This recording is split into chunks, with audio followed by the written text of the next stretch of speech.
Hello friends, welcome back to Shambhavi vlogs. ನಾವಿವತ್ತು carrot laddu recipe ಹೇಗೆ ಮಾಡೋದು ಅಂತ ನೋಡ್ಕೊಂಡು ಬರೋಣ. ಮೊದಲನೇದಾಗಿ ಬಾಣಲೆಗೆ ಸ್ವಲ್ಪ ತುಪ್ಪ ಹಾಕಿ ಅದನ್ನು ಕಾಯಕ್ಕೆ ಬಿಡೋಣ. ಈಗ ಅದಕ್ಕೆ ದ್ರಾಕ್ಷಿ, ಗೋಡಂಬಿ, ಬಾದಾಮಿನ ಸಣ್ಣಗೆ ಹಚ್ಚಿಟ್ಕೊಂಡಿರೋಂಥದ್ದನ್ನೆಲ್ಲ ಹಾಕಿ ಚೆನ್ನಾಗಿ ಗೋಲ್ಡನ್ ಬ್ರೌನ್ ಬರೋವರೆಗೂ ಫ್ರೈ ಮಾಡ್ಕೊಳ್ಳೋಣ.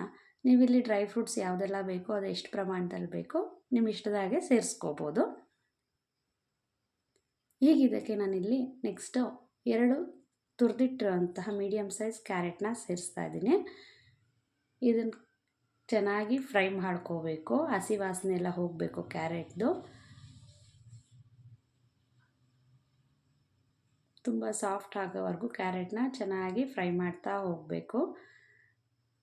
ಮನೇಲಿ ಏನಾದರೂ ಮಕ್ಕಳಿದ್ದಾರೆ ಅಂದರೆ ಮಿಸ್ ಮಾಡದೆ ಇದನ್ನೊಮ್ಮೆ ಟ್ರೈ ಮಾಡಿ. ತುಂಬ ರುಚಿಯಾಗಿರುತ್ತೆ, ಮಕ್ಕಳು ತುಂಬ ಇಷ್ಟಪಟ್ಟು ತಿಂತಾರೆ. ಆಗಾಗ ಮಕ್ಕಳು ಚಾಕ್ಲೇಟ್ಸು ಸ್ವೀಟ್ಸು ಬೇಕು ಅಂತ ಕೇಳಿದಾಗ ಹೊರಗಡೆಯಿಂದ ತಂದು ಕೊಡೋದ್ರ ಬದಲು ಮನೆಯಲ್ಲೇ ಆರೋಗ್ಯವಾಗಿ ಈ ರೀತಿ ಎಲ್ಲ ಮಾಡ್ಕೊಳ್ಬೋದು. ಯಾಕೆಂದರೆ ಹೊರಗಡೆ ಸ್ವೀಟ್ಸಲ್ಲಿ ಇಷ್ಟೆಲ್ಲ ಕಲಬೆರಕೆ ಇದೆ ಅಂತ ಹೇಳೋದು ಬೇಕಾಗಿಲ್ಲ, ಎಲ್ರಿಗೂ ತಿಳಿದಿದೆ. ಹೀಗೆ ಆರೋಗ್ಯವಾಗಿ ಮನೆಯಲ್ಲೇ ಮಾಡಿಕೊಂಡು ಮಕ್ಕಳಿಂದ ದೊಡ್ಡವ್ರವರೆಗೂ ಆರಾಮಾಗಿ ಟೇಸ್ಟ್ ಮಾಡ್ಬೋದು. ತುಂಬ ರುಚಿಯಾಗಿರುತ್ತೆ. ಈಗ ಇದಕ್ಕೆ ನಾನು 1 ಕಪ್ಪಷ್ಟು ಹಾಲನ್ನು ಹಾಕಿ ಚೆನ್ನಾಗಿ ಬೇಯಿಸ್ತಾ ಇದ್ದೀನಿ. ಹಾಲು ತುಂಬ ನಲ್ಲಿ ಕ್ಯಾರೆಟ್ ತುಂಬ ಚೆನ್ನಾಗಿ ಬೇಯ್ತಾ ಹೋಗಬೇಕು. ಇಲ್ಲಿ ನಾನೆಲ್ಲೂ ನೀರು ಆ್ಯಡ್ ಮಾಡಿಲ್ಲ, ಹಾಲಿನಲ್ಲೇ ತುಂಬ ಸಾಫ್ಟ್ ಆಗೋವರೆಗೂ ಕ್ಯಾರೆಟ್ನ ಚೆನ್ನಾಗಿ ಬೇಯಿಸ್ಕೊಳ್ತೀವಿ. ಇದಕ್ಕೆ ನೆಕ್ಸ್ಟ್ ನಾವು ಇದಕ್ಕೆ 1.5 ಕಪ್ಪಷ್ಟು ಹಾಲಿನ ಪುಡಿ ತೊಗೊಂಡಿದ್ದೀವಿ. ಹಾಲಿನ ಪುಡಿ ಹಾಕುವಾಗ ನಮಗೆ ಎಷ್ಟು ಪ್ರಮಾಣದಲ್ಲಿ ಅಷ್ಟು ಬೇಕೋ ನಿಧಾನಕ್ಕೆ ಸ್ವಲ್ಪ ಸ್ವಲ್ಪನೇ ಸೇರಿಸ್ತಾ ಗಂಟು ಕಟ್ಟದೇ ಇರೋ ಥರ ಚೆನ್ನಾಗಿ ಕೈ ಆಡಿಸ್ತಾನೇ ಇರಬೇಕು. ನೀಟಾಗಿ ಮಿಕ್ಸ್ ಮಾಡಬೇಕು, ಇಲ್ಲ ಅಂದರೆ ಗಂಟು ಆಗೋ ಚಾನ್ಸಸ್ ತುಂಬ ಇರುತ್ತೆ. ನಮ್ಗೆ ಸ್ವಲ್ಪನೇ ಎಷ್ಟು ಬೇಕು ಅಷ್ಟು ನೋಡಿಕೊಂಡು ತೆಳು ಆದಾಗ ನೋಡಿಕೊಂಡು ಹಾಲಿನ ಪುಡಿ ಸೇರಿಸ್ಕೋಬೇಕು.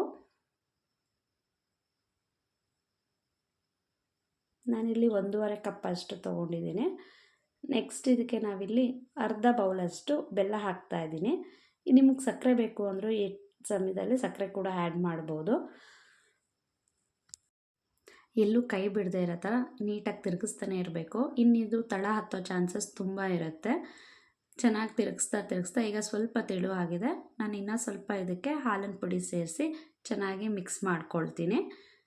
ನಮಗೆ ಒಂದು ಒಳ್ಳೆ ಉಂಡೆ ಕಟ್ಟೋಕ್ಕಾದಾಗ ಬರೋ ಅಷ್ಟು ತಿಕ್ನೆಸ್ಗೆ ನಮ್ಗೆ ಸೇರಿಸ್ಕೊಂಡು ಚೆನ್ನಾಗಿ ಮಿಕ್ಸ್ ಮಾಡ್ಕೊಳ್ತಾ ಹೋಗಬೇಕು. ಅದು ಚೆನ್ನಾಗಿ ಬೆಂದು ಪೂರ್ತಿ ತಳ ಬಿಡೋವರೆಗೂ ಗಟ್ಟಿ ಆಗೋವರೆಗೂ ಚೆನ್ನಾಗಿ ಕೈ ಆಡಿಸ್ತಾ ಇರಬೇಕು. ಈಗ ಇದು ಚೆನ್ನಾಗಿ ಬೇಯ್ತಾ ಇದೆ.